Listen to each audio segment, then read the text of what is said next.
ఉంది. అసలు ఉత్తరాంధ్ర ప్రజల స్పీడే వేరు. మీతో చేతులు ఇవ్వాలంటే భయం వేస్తుంది, ఎక్కడ గట్టిగా నొక్కుతారని. ఒక్కసారి ఎవరైనా మంచి పని చేస్తే జీవితాంతం మీరు మర్చిపోరు. అలా అని ఎవరైనా తప్పుడు పని చేస్తే పాతేసే శక్తి కూడా మీలో ఉంది. మన్యం వీరుడు శ్రీ అల్లూరి సీతారామరాజు గారు నడిచిన నేల ఈ పుణ్యభూమి. ఇంత పుణ్యభూమిపై ఈరోజు నేను ఉద్దేశించి నా ప్రసంగం ఇస్తాం నా అదృష్టంగా భావిస్తున్నాను. ఆంధ్ర రాష్ట్ర ముఖ్యమంత్రి జగన్ కి ఒక శాపం ఉంది. ఆయన నిజం చెప్తే తల 100 ముక్కలుగా ఇరుగుతాయి. అబద్ధాలకి మోసాలకి ప్యాంటు షర్ట్ వేస్తే అచ్చో జగన్ లాగా ఉంటాడు.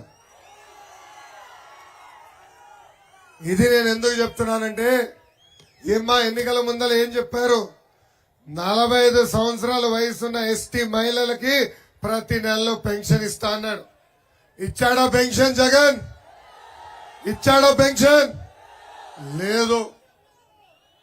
అంతేకాదు, ఎన్నికల ముందల 2,30,000 పెండింగ్ పోస్టులు భర్తీ చేస్తా అన్నాడు. ప్రతి సంవత్సరం 6,000 కానిస్టేబుల్ పోస్టులు కూడా భర్తీ చేస్తానని హామీ ఇచ్చాడు. కేవలం సాక్షి క్యాలెండర్ తప్ప జాబ్ క్యాలెండర్ ఎక్కడా లేని పరిస్థితి ఈ రోజు మనందరం చూస్తున్నాం. డిఎస్సి నోటిఫికేషన్ ఒక మోసం. ఎస్టీ స్టడీ సర్కిల్ మూసేశారు, బీసీ స్టడీ సర్కిల్ మూసేశారు, ఎస్సీ స్టడీ సర్కిల్ మూసేశారు.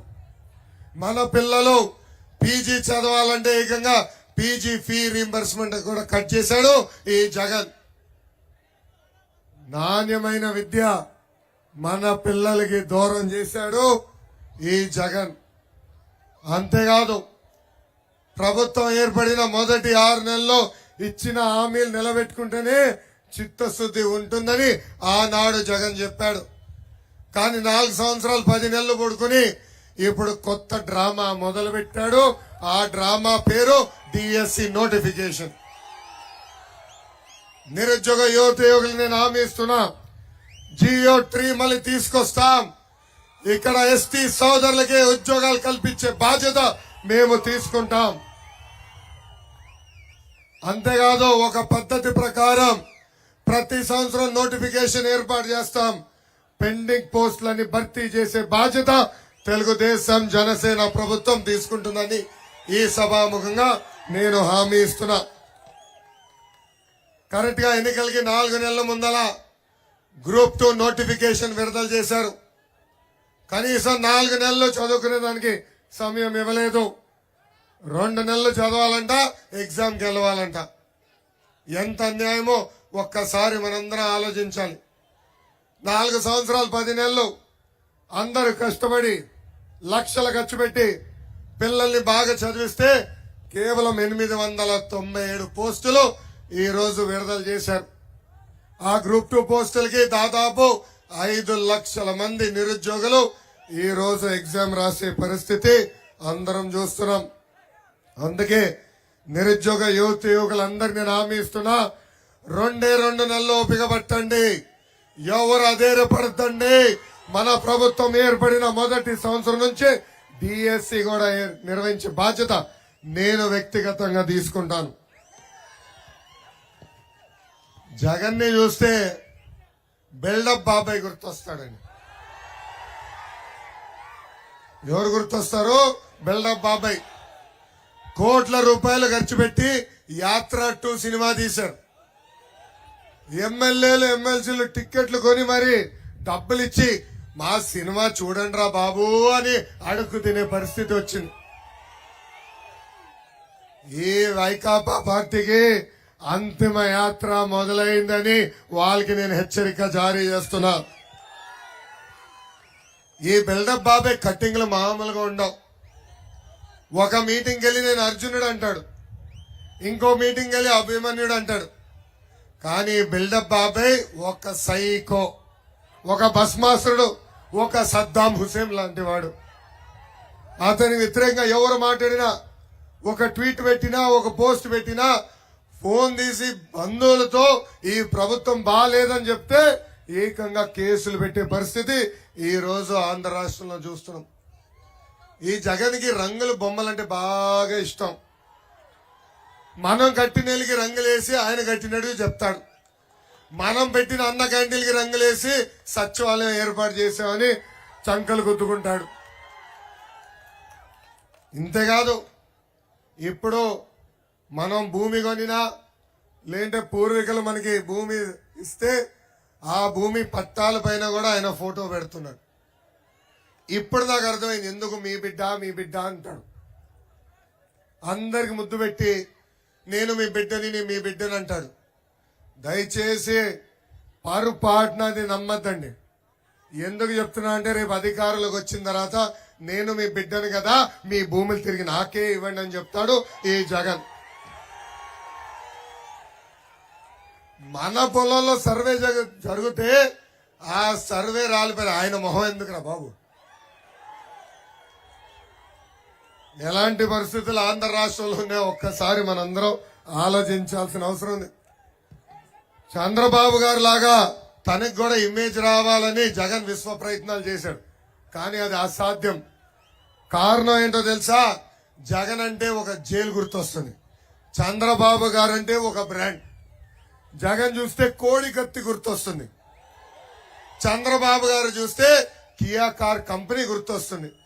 జగన్ ఒక ప్రిజనరీ, చంద్రబాబు గారు ముందు చూపున్న ఒక విజనరీ. నిన్నగాక మొన్న మనందరం చూసాం చంద్రబాబు నాయుడు గారిని అతి కిరాతకంగా ఎలా అరెస్ట్ చేశారో. 73 సంవత్సరాల వయసు కలిగిన వ్యక్తి, 40 సంవత్సరాలు రాజకీయాల్లో ఉన్న వ్యక్తి, 15 సంవత్సరాలు ముఖ్యమంత్రిగా, 15 సంవత్సరాలు ప్రతిపక్ష నేతగా ఆంధ్ర రాష్ట్ర ప్రజలకి సేవ చేసిన వ్యక్తి. ఆయన అర్ధరాత్రి వెళ్లి ఇబ్బంది పెట్టి అరెస్ట్ చేశారు.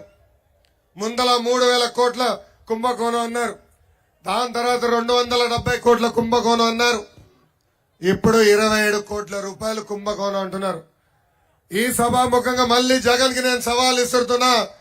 బ్రదర్ జగన్, టైం డేట్ నువ్వు ఫిక్స్ చేయి, చర్చకు నేను సిద్ధం. నువ్వెంత అవినీతి చేశావో, మేమెంత చిత్తశుద్ధిగా బతికామో చర్చించడానికి నేను సిద్ధం. నువ్వు సిద్ధమా అని ఈ సభాముఖంగా ప్రశ్నిస్తున్నా.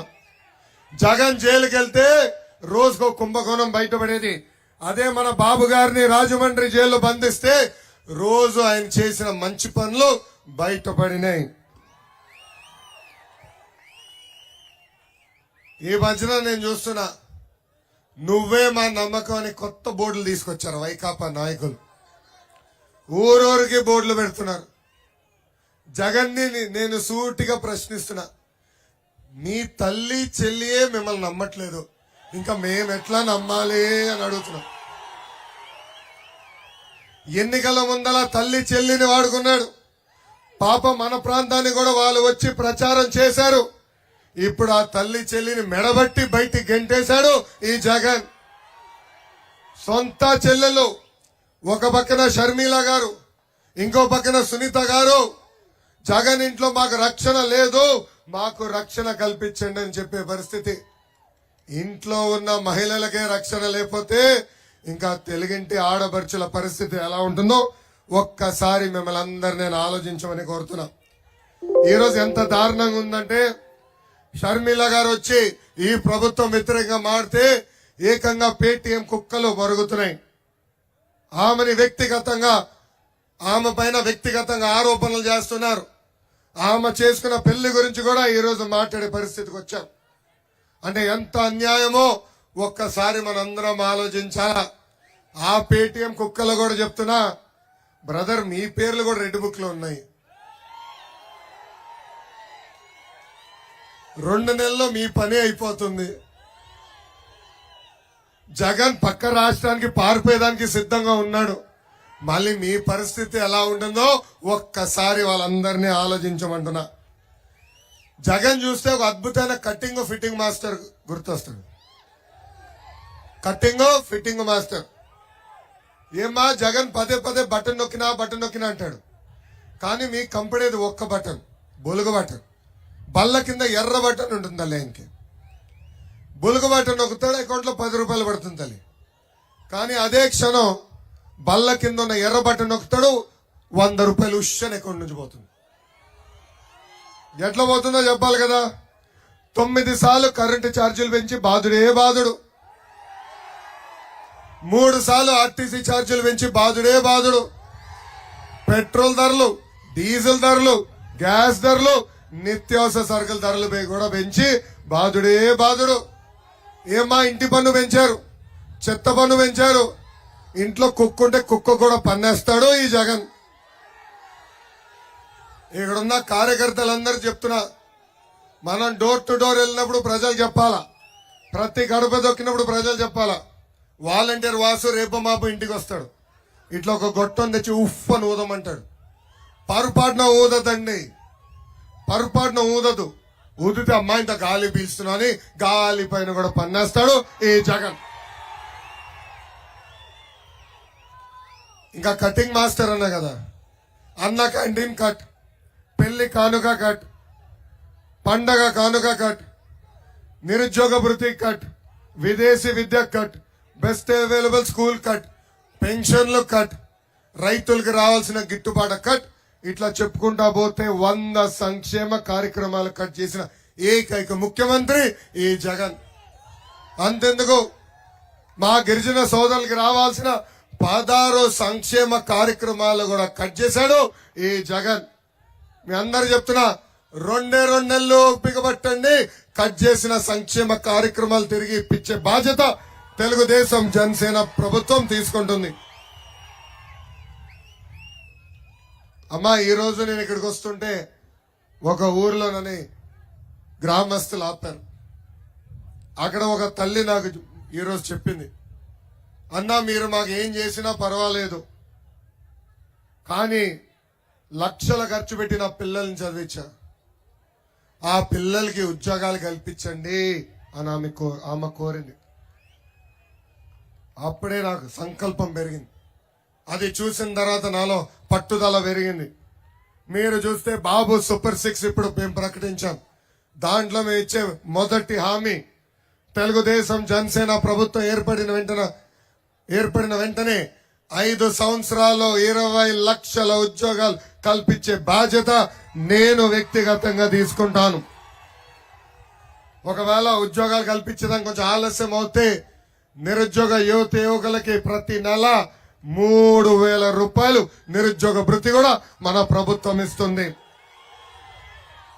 ఇంకా రెండో హామీ, స్కూల్కి వెళ్ళే ప్రతి విద్యార్థికి వాళ్ళ తల్లిదండ్రులకి ప్రతి సంవత్సరం 15,000 రూపాయలు మన ప్రభుత్వం ఇస్తుంది. అంటే ఒకరుంటే 15,000, ఇద్దరుంటే 30,000, ముగ్గురుంటే 45,000 రూపాయలు మన ప్రభుత్వం ఇవ్వబోతుంది. ఇంతేకాదు, ప్రతి రైతుకి అండగా నిలబడడానికి, రైతుల ఆత్మహత్యలు తగ్గించేదానికి రైతులు కూడా 20,000 రూపాయలు ప్రతి సంవత్సరం ఆర్థిక సహాయం మన ప్రభుత్వం చేయబోతుంది. ఇంకా ప్రతి ఇంటికి ప్రతి ఏడా ఉచితంగా 3 ఎన్నమ్మా చేతులెత్తి చూపించండి, 3 గ్యాస్ సిలిండర్లు మన ప్రభుత్వం ఉచితంగా ఇవ్వబోతుంది. ఇంకా మహిళలు ఆర్టీసీ బస్సులో ఉచితంగా ప్రయాణించే హక్కు కూడా కల్పించబోతున్నాం. చివరి హామీ, 18 సంవత్సరాల నుంచి 59 సంవత్సరాలు వయసు కలిగిన మహిళలకి ప్రతి నెల 1,500 రూపాయలు మన ప్రభుత్వం ఇవ్వబోతుంది. అంటే సంవత్సరానికి 18,000, 5 సంవత్సరాల్లో 90,000 రూపాయలు మిమ్మల్ని మీకు ఇచ్చి ఆదుకునే బాధ్యత తెలుగుదేశం జనసేన ప్రభుత్వం తీసుకోబోతుంది. అసలు ఉత్తరాంధ్రకి పట్టిన శని జగన్. 3 రాజధానులు అన్నాడు, ఉత్తరాంధ్రలో ఒక్క ఇటుకేశాడా? మన ప్రాంతానికి ఒక్క పరిశ్రమ తీసుకొచ్చాడా? ఒక్కరికైనా ఉద్యోగం కల్పించాడా అని మిమ్మల్ని అందరినీ ఆలోచించమంటున్నా. కానీ 500 కోట్ల రూపాయలు ప్రజల డబ్బు ఖర్చు పెట్టి విశాఖపట్నంలో ఒక ప్యాలెస్ కట్టుకున్నాడు తల్లి. దేవుడు కనువరించలేదు. ప్రజాధనాన్ని నువ్వు ఇట్లా ఖర్చు పెట్టకూడదని ప్యాలెస్ కూడా రానిలేదు ఆ దేవుడు. రేపు ఆ ప్యాలెస్ ని ప్రజల కోసం వినియోగించే బాధ్యత తెలుగుదేశం జనసేన పార్టీ తీసుకుంటుందని ఈ సభాముఖంగా నేను హామీ ఇస్తున్నా. అంతేకాదు ఎన్నికల ముందల విశాఖ రైల్వే జోన్ ఏర్పాటు చేసి అవసరమైన భూములు కేటాయిస్తా అన్నాడు, చేయలేదు. మూతబడిన షుగర్ ఫ్యాక్టరీలు మళ్ళీ ఓపెన్ చేపిస్తా అన్నాడు, అది కూడా ఈరోజు చేసే పరిస్థితిలో ఈ ప్రభుత్వం లేదు. అంతెందుకు విశాఖ ఉక్కు ఆంధ్రుల హక్కు. ఆనాడు పెద్దవాళ్ళు పోరాడి విశాఖపట్నానికి ఉక్కు ఫ్యాక్టరీ తీసుకొచ్చారు. అలాంటి ఉక్కు ఫ్యాక్టరీని ఈ రోజు ప్రైవేటీకరణ చేసేదానికి ఈ జగన్ ప్రయాణం ప్రారంభించాడు. ఇక్కడున్న యువతకు చెప్తున్నా, అవసరమైతే రాష్ట్ర ప్రభుత్వమే ఆ ఉక్కు ఫ్యాక్టరీ కొనుగోలు చేసి ఉద్యోగాలు కాపాడే బాధ్యత మేము తీసుకుంటాం. ఇంకా ఉమ్మడి శ్రీకాకుళం జిల్లాకి జగన్ పాదయాత్రలో అనేక హామీలు ఇచ్చాడు. పెండింగ్ లో ఉన్న సాగునీటి ప్రాజెక్టులన్నీ పూర్తి చేస్తా అన్నాడు. ఒక్క ప్రాజెక్ట్ అన్న పూర్తి చేశాడా?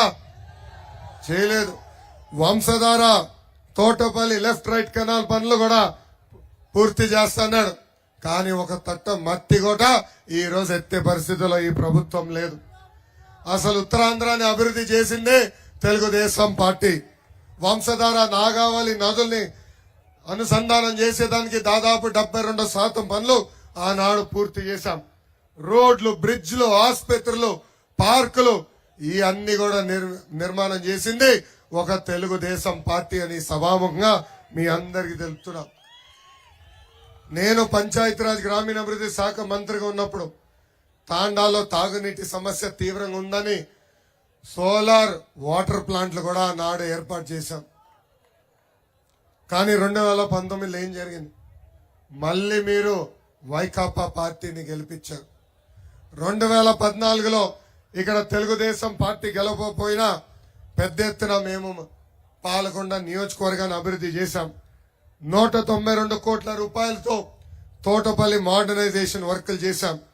22 కోట్ల రూపాయలతో జంపర్కోట రిజర్వాయర్ పనులు ఆనాడు పూర్తి చేశాం. అంతెందుకు సీతమ్మపేటలో భూగర్భ డ్రైనేజ్, తాగునీరు కోసం నేను మంత్రిగా ఉన్నప్పుడు 4 కోట్ల రూపాయలు ఆనాడు కేటాయించాను. మన తాండాలకి అంబులెన్స్ రాకపోతే 15 ఫీడర్ అంబులెన్సులు కూడా ఆనాడు తెలుగుదేశం ప్రభుత్వం కేటాయిస్తాం జరిగింది. మన గ్రామాల్లో ఆనాడు సీసీ రోడ్లు వేసాం, బీటీ రోడ్లు వేసాం. సీతంపేటలో ఏకంగా 3 కోట్ల రూపాయలు ఖర్చు పెట్టి పార్కు కట్టాం. అయినా కూడా మళ్ళీ 2019లో మీరు వైకాపా పార్టీని గెలిపించారు. ఇక్కడున్న ప్రజలందరినీ ఒక ప్రశ్న అడగాలనుకున్నా. కళావతి గారిని మీరు 2 సార్లు ఆశీర్వదించి దీవించి ఎమ్మెల్యేగా గెలిపించారు. మీ జీవితంలో ఏమైనా మార్పు వచ్చిందా అని ఒక్కసారి ఆలోచించమంటున్నాను. మార్పు వచ్చిందా? మార్పు వచ్చిందా? లేదు. మీరు ఒక్క ఎమ్మెల్యేని గెలిపిస్తే బంపర్ ఆఫర్ 2 ఎమ్మెల్యేలు వచ్చారు మీకు. ఏకంగా నియోజకవర్గానికి కేక్ కట్ చేసుకున్నట్టు 2 కట్ చేసుకున్నారు. ఒక పక్కన ఎమ్మెల్యేగా కళావతి గారు, ఇంకో పక్కన ఎమ్మెల్సీ విక్రాంత్, 2 పడి ప్రజల్ని పీడించి ఏకపక్షంగా ఈరోజు అవినీతి చేస్తున్నారు. పాలకొండ పట్టణంలో కోట్ల విలువైన ప్రభుత్వ భూమి వీళ్ళు బినామీ పేర్ల పైన రాయించుకున్నారు. ఏకంగా గవర్నమెంట్ డిగ్రీ కళాశాల భూమిని కూడా ఈ 2 నాయకులు కబ్జా చేసుకున్నారు. అంతెందుకు ఈ ఎమ్మెల్యే, ఎమ్మెల్సీ 2 కలిసి పెద్ద ఎత్తున వంశధార నుంచి ఇసుక దోపిడీ కూడా చేస్తున్నారు. ఆనాడు ట్రాక్టర్ ఇసుక 700 నుంచి 1000 రూపాయలు దొరికితే అదే ట్రాక్టర్ ఇసుక ఈ రోజు దాదాపు 5000 రూపాయలు అయ్యే పరిస్థితి. మిమ్మల్ని అడుగుతున్నా, ఏమ్మా ఈ రోజు వంశధార మనకేమైనా దూరం అయిందా? వంశధార ఏమైనా 100 కిలోమీటర్లకి అటు పక్క వెళ్ళిందా? లేదు. ఎక్కడున్న వంశధార అక్కడనే ఉంది, అక్కడనే ఇసుక ఉంది. కానీ ఈ రోజు వీళ్ళిద్దరు దోచుకుంటున్నారు కనుకనే ఇసుక ధర ఈరోజు అంతా పెరిగింది. పెద్దలు ఇక్కడ అడిగారు, ఇంకా చాలా పనులు చేయాలి, నియోజకవర్గాన్ని అభివృద్ధి చేయాలని పెద్దలు కోరారు. మిమ్మల్ని అందరినీ ఒక విషయం ఆలోచించమని కోరుతున్నా. మనం ఎప్పుడు తన్నే దున్నపోతు జోలికి వెళ్ళాం తల్లి, ఎందుకంటే అది తంతుంది ఎందుకురా బాబు అని. కానీ పాలిచ్చే ఆవు దగ్గరికి వెళ్ళి ఇంకెంత పాలిస్తావా అని అడుగుతాం. అవునా కదా తల్లి? తన్నే దున్నపోతూ వైకాపా ప్రభుత్వం తల్లి, పాలిచ్చావు తెలుగుదేశం ప్రభుత్వం. ఈరోజు నేను పొద్దున పాతపట్నంలో మీటింగ్ పెట్టుకున్నా. రోడ్డు మార్గంలో పాలకొండకు వస్తున్నా. టక్కని చూస్తే ఒరిస్సాలో ఉన్నా నేను. అప్పుడు మా సెక్యూరిటీ సిబ్బందిని అడిగా, ఒరిస్సా నుంచి ఎందుకు వెళ్తున్నారు, ఆంధ్ర నుంచి రోడ్డు ఉంది కదా అని. సార్ ఆంధ్రాలో రోడ్లు బాగాలేదు సార్, ఒరిస్సా నుంచే రోడ్లు బాగున్నాయి అని చెప్పే పరిస్థితి. అంటే పాపం పోలీసు అధికారులు కూడా ఆంధ్ర రోడ్లు దారుణంగా ఉన్నాయి, ఒరిస్సా నుంచి వెళ్తేనే మనకి రక్షణ అని చెప్పే పరిస్థితికి వచ్చారు. 2 నెలలు ఉపయోగపడటం తల్లి. అన్ని రోడ్లు మళ్ళీ వేసే బాధ్యత తెలుగుదేశం జనసేన ప్రభుత్వం తీసుకుంటుంది. ఇప్పటికే నేను హామీ ఇచ్చినట్టు మన ప్రభుత్వం ఏర్పడిన మొదటి 100 రోజుల్లో GO3 మళ్ళీ తీసుకొచ్చే బాధ్యత మేము తీసుకుంటాం. అదేవిధంగా ITI పాలిటెక్నిక్ కాలేజీలు కూడా మేము ఏర్పాటు చేస్తాం. తోటపల్లి లెఫ్ట్ కెనాల్ పనులు కూడా పూర్తి చేస్తాం. జంపరకోట రిజర్వాయర్ వర్క్లు కూడా పనులు కూడా పెండింగ్ పనులన్నీ కూడా మేము పూర్తి చేస్తాం. ఈ ప్రభుత్వం ఆపేసిన లిఫ్ట్ ఇరిగేషన్ పనులన్నీ కూడా యుద్ధ ప్రాతిపదికంగా పూర్తి చేసే బాధ్యత మేము తీసుకుంటామని ఈ సభాముఖంగా నేను హామీ ఇస్తున్నా. కానీ అది చేయాలంటే, అవన్నీ చేయాలంటే ఇక్కడ తెలుగుదేశం జనసేన పార్టీ కలిసి నిలబెట్టే అభ్యర్థిని గెలిపించాల్సిన బాధ్యత మీ అందరు తీసుకోవాలి. అప్పుడే ఈ పని చేయగలుగుతా. నీది ఎందుకు చెప్తున్నానంటే, నేను పంచాయతీరాజ్ గ్రామీణాభివృద్ధి శాఖ మంత్రిగా పనిచేసినప్పుడు మీ ఎమ్మెల్యే గారు ఏనాడు నన్ను కలవలేదు, ఏనాడు ఒక్క రోడ్ అడగలేదు. నేనేమైనా పని చేయాలంటే ఏకంగా మా నాడు అడ్డుపడింది. అందుకే ఇక్కడ మా ఉమ్మడి అభ్యర్థిని గెలిపించండి, ఇచ్చిన హామీలని నిలబెట్టుకునే బాధ్యత వ్యక్తిగతంగా నేను తీసుకుంటానని ఈ సభాముఖంగా నేను మీకు హామీ ఇస్తున్నా. తెలుగుదేశం పార్టీ బలం తెలుగుదేశం పార్టీ కార్యకర్తలు. నాయకులు పార్టీ వీడి వెళ్ళినా తెలుగుదేశం పార్టీకి అండగా నిలబడింది తెలుగుదేశం పార్టీ కార్యకర్తలు. అన్న విశ్వవిఖ్యాత నట సార్వభౌమ స్వర్గీయ శ్రీ నందమూరి తారక రామారావు గారు ఏ ముహూర్తంలో పార్టీ స్థాపించారో తెలియదు కానీ ఆ పసుపు జెండా చూస్తేనే మనకు ఒక నూతన ఉత్సాహం, ఒక ఉత్తేజం, మనకు ఒక భరోసా. వైకాపా నాయకులకి బూమ్ బూమ్ కావాలి, ప్రెసిడెంట్ మెడల్ కావాలి, ఆంధ్ర గోల్డ్ కావాలి, అప్పుడే వాళ్ళ బండి కదులుతుంది. కానీ మనకి ఒక చంద్రబాబు నాయుడు గారు పిలుపు వస్తే పరిగెత్తే సత్తా ఉంది. భారతదేశంలోనే కార్యకర్తల పార్టీ అంటే గుర్తొచ్చే పార్టీ తెలుగుదేశం పార్టీ. అందుకే ఆనాడు 2014లో కార్యకర్తల కోసం ఒక కార్యకర్తల సంక్షేమ నిధి ఏర్పాటు చేశాం. ప్రమాదంలో కార్యకర్తలు చనిపోతే ఆ కుటుంబాలకి 2 లక్షల రూపాయలు ఇచ్చి ఆదుకున్న పార్టీ తెలుగుదేశం పార్టీ. ఇప్పటికి దాదాపు 100 కోట్ల రూపాయలు కార్యకర్తల కోసం ఖర్చు పెట్టిన పార్టీ తెలుగుదేశం పార్టీ. అంతెందుకు, ఒకవేళ ప్రమాదంలో మనం చనిపోతే మన బిడ్డల్ని చదివిస్తుంది నా తల్లి భువనేశ్వరి అమ్మ. అది కార్యకర్తల పట్ల మా కుటుంబానికి ఉన్న చిత్తశుద్ధి అని ఈ సభాముఖంగా నేను మీకు తెలుపుతున్నా. గత 4 సంవత్సరాలు 10 నెలలుగా మన పైన అనేక కేసులు పెట్టారు. నా పైన కూడా 22 కేసులు పెట్టారు. నా పైన SC ST కేసు పెట్టారు. నా పైన అటెంప్ట్ మర్డర్ కేసు పెట్టారు. ఈ రోజు కూడా కోర్టుకెళ్లి లోకేష్ ఎర్ర బుక్ పట్టుకుని తిరుగుతున్నాడు, లోకేష్ పైన నాన్ బెయిలబుల్ వారెంట్ ఇష్యూ చేయమని ఈ ప్రభుత్వం వెళ్ళింది. వాళ్ళందరికి నేను ఒకటే చెప్తున్నా, ఈ లోకేష్ తగ్గేదే లేదు. నేను ఏనాడు తప్పు చేయలేదు. నేను మంత్రిగా నీతి నిజాయితీగా బతికాను. మీరెన్ని దొంగ కేసులు పెడతారో పెట్టుకోపోండి, దేనికి నేను భయపడను. అరే బాములకే భయపడిన కుటుంబం మాది, నువ్వు పెట్టే పనికిమాల కేసులకి మేము భయపడతామా? ఇక్కడున్న కార్యకర్తలందరికీ ఒక ఆఫర్ ఇస్తున్నా. 2019 నుంచి 24 వరకు ఎవరైతే ఎక్కువ కేసులు పెట్టించుకున్నారో వాళ్ళకి అంత పెద్ద నామినేటెడ్ పోస్ట్ ఇచ్చే బాధ్యత నేను తీసుకుంటున్నా.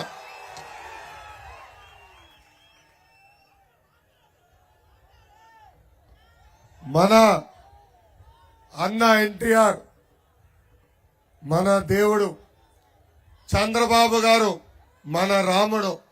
కానీ వైకాపా నాయకులకి లోకేష్ మూర్ఖుడు. వడ్డీతో సహా ప్రతిదీ చెల్లిస్తానని ఈ సభాముఖంగా నేను కార్యకర్తలందరికీ హామీ ఇస్తున్నా.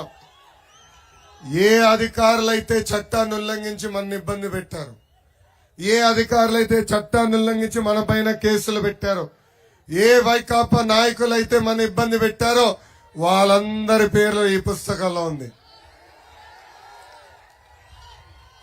ఈ ఎర్ర బుక్ చూపిస్తే ఏ అధికారులైతే చట్టాన్ని ఉల్లంఘించారో వాళ్ళు గుండుపోటు వస్తుందంట. నేను వాళ్ళని వదిలిపెట్టాను. ఏ నాయకుడు పట్టుకున్నా నేను పట్టించుకోను. నేను చాలా క్లారిటీ చెప్తున్నా. ఒక్కసారి ఎర్ర బుక్కుల పేరెక్కిందంటే రేపు మన ప్రభుత్వం ఏర్పడిన వెంటనే జ్యుడిషియల్ ఎంక్వైరీ చేస్తాం. సర్వీస్ నుంచి డిస్మిస్ చేపించి జైలుకు కూడా పంపించే బాధ్యత నేను తీసుకుంటాను. ఇక్కడున్న క్లస్టర్ యూనిట్ బూత్ అదేవిధంగా కేఎస్ఎస్ నాయకులందరినీ నేను కోరుతున్నా. మనం ఇప్పుడు ఈ శంకరావం కార్యక్రమం ద్వారా ప్రతి ఇంటికి మనం వెళ్ళాలి. బాబు గారు ప్రకటించిన సూపర్ 6 హామీలు ప్రతి గడపకి తీసుకెళ్లాల్సిన బాధ్యత ఉంది. మీ అందరికీ అన్నగారు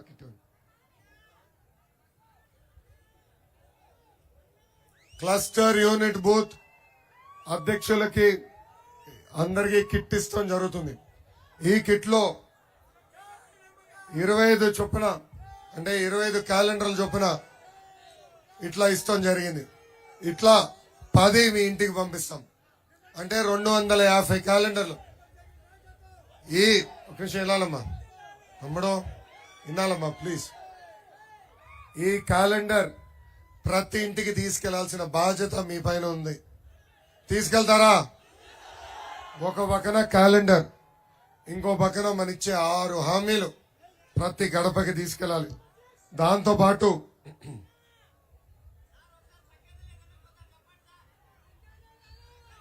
ఇంకా డౌట్ ఉందా తమ్ముడు? ఎందుకా డౌట్ తమ్ముడు? నా ఎర్ర బుక్ చూస్తుంటే వాళ్ళు కూర్చోబడుతుంది. ఏం పర్వాలేదు. దాంతో పాటు క్లస్టర్ యూనిట్ బూత్ నాయకులకి కార్డు కూడా ఇస్తాం జరుగుతుంది. ఇది మీరు జోబులో పెట్టుకోండి. టీ షాప్కి వెళ్ళినా, పెట్రోల్ కొట్టించుకునేదానికి వెళ్ళినా మన ఇచ్చిన 6 హామీలు ప్రజల్లోకి తీసుకెళ్లాలని ఈ సభాముఖంగా కోరుతున్నా. ఇంకా నేను పెట్టుకున్నట్టు మీరు కూడా సైకిల్ పెట్టుకుని ప్రతి గడప తొక్కాల్సిన బాధ్యత మీ అందరి పైన ఉంది. అంతేకాకుండా కిట్లో క్యాప్లు కూడా ఇస్తున్నాం. ఈ క్యాప్ వేసుకుని 5 రోజుల్లో బూత్ కమిటీ సభ్యులు 250 గడపలు తొక్కాలని ఈ సభాముఖంగా నేను మిమ్మల్ని అందరినీ కోరుతున్నాను.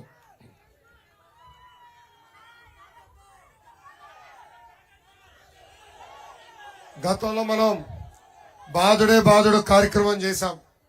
ఇదే మీ కర్మ మన రాష్ట్రానికి కార్యక్రమం చేశాం. బాబు షూరిటీ భవిష్యత్తు గ్యారంటీ కార్యక్రమం కూడా చేశాం. ఎవరు బాగా పనిచేశారో నాకు తెలుసు.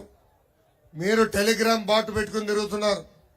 సో ఎవరు ఎన్ని గడపలు దొక్కారు, ఏ బూత్ లో ఎవరు బాగా పనిచేశారో నేరుగా నాకు తెలుసు. మీరు నా చుట్టూ తిరుగుతాం కాదు, నాయకుల చుట్టూ తిరుగుతాం కాదు, ప్రజల చుట్టూ తిరగండి. మిమ్మల్ని వెతుక్కుంటా వచ్చే బాధ్యత నేను తీసుకుంటా. ఎవరైతే కార్యక్రమాలు బాగా చేస్తారో రేపు మన ప్రభుత్వం ఏర్పడిన వెంటనే వాళ్ళకి నామినేటెడ్ పోస్ట్ ఇచ్చే బాధ్యత నేను వ్యక్తిగతంగా తీసుకుంటాం. వేదిక పైన ఉన్న పెద్దల రికమెండేషన్ కాదు, ఎవరు ఫీల్డ్ లో పనిచేశారో వాళ్ళని గుర్తించే బాధ్యత నేను తీసుకుంటానని ఈ సభాముఖంగా నేను హామీ ఇస్తున్నా. మొన్న బాబు గారిని అరెస్ట్ చేసినప్పుడు అది చూసి పవన్ అన్న హైదరాబాద్ నుంచి బయలుదేరి ఆంధ్ర రాష్ట్రానికి రావాలనుకున్నారు. ప్రత్యేక విమానంలో రావాలనుకుంటే ఏకంగా అధికారులు పర్మిషన్ క్యాన్సిల్ చేశారు. రోడ్ మార్గంలో వస్తే రోడ్డు పైన ఆపేసి దాదాపు 3 గంటల సేపు ఆయన్ని ఇబ్బంది పెట్టారు. ఆనాడే పవన్ అన్న నిర్ణయించారు, తెలుగుదేశం జనసేన పార్టీ కలిసికట్టుగా ఈ సైకోని రాష్ట్రం నుంచి తరిమి కొట్టాలని. టైం దగ్గర పడింది, సమయం లేదు మిత్రమా. యుద్ధానికి రెడీనా? రాబోయే 2 నెలల్లో తెలుగుదేశం జనసేన పార్టీ అభ్యర్థిని గెలిపించడానికి రెడీనా? పిడికలు బిగించి చేతులు పైకెత్తి చూపించండి రెడీ అని. కలిసికట్టుగా ఇరు పార్టీలు నిలబడే అభ్యర్థిని గెలిపించాల్సిన బాధ్యత మనందరి పైన ఉంది. ఈ పేటీఎం బ్యాచ్లకి పనిపాటు ఉండదు, ఒక పెళ్లి కూడా చేయలేరు వీళ్ళు, కానీ ఉన్న పెళ్లిలు చెడగొట్టే వాళ్ళు. ఈ పవిత్రమైన అలయన్స్ ని చెడగొట్టేదానికి పేటీఎం బ్యాచ్ సిద్ధంగా ఉంటుంది. దయచేసి ఇటు తెలుగుదేశం పార్టీ కార్యకర్తలు కానీ అటు జన సైనికులు కానివ్వండి, గుర్తుపెట్టుకోవాలి, వాళ్ళు వచ్చి మన మధ్య చిచ్చు పెట్టడానికి ప్రయత్నిస్తారు. మన లక్ష్యం ఒకటే, ఆంధ్ర రాష్ట్రం నుంచి జగన్ని తరిమి కొట్టేది. అది కేవలం ఒక ఓటు వల్లే అవుతుందని ఈ సభాముఖంగా మీ అందరు తెలుపుకుంటూ, నాకు ఇంత అద్భుతమైన అవకాశం ఇచ్చిన మీ అందరికీ పేరున నా హృదయపూర్వక ధన్యవాదాలు తెలుపుకుంటూ మీ అందరి దగ్గర నుంచి సెలవు తీసుకుంటున్నాను. జోహార్ అన్న ఎన్టీఆర్, జోహార్ అన్న ఎన్టీఆర్. చంద్రబాబు నాయుడు గారి నాయకత్వం, చంద్రబాబు నాయుడు గారి నాయకత్వం, పవన్ అన్న నాయకత్వం, పవన్ అన్న నాయకత్వం. జై తెలుగుదేశం, జై తెలుగుదేశం, జై హింద్. మా పసుపు సైన్యానికి అందరూ ఆదాభివందనాలు. పోరాటాల గడ్డ ఉత్తరాంధ్ర, ఉద్యమాల గడ్డ ఉత్తరాంధ్ర. ఏ రాష్ట్రానికి వెళ్ళినా, ఏ దేశానికి వెళ్ళినా ఉత్తరాంధ్ర ప్రజలు కంపడతారు. అసలు మన రక్తంలోనే కష్టపడే మనస్తత్వం మనకుంది. అసలు ఉత్తరాంధ్ర ప్రజల స్పీడే వేరు.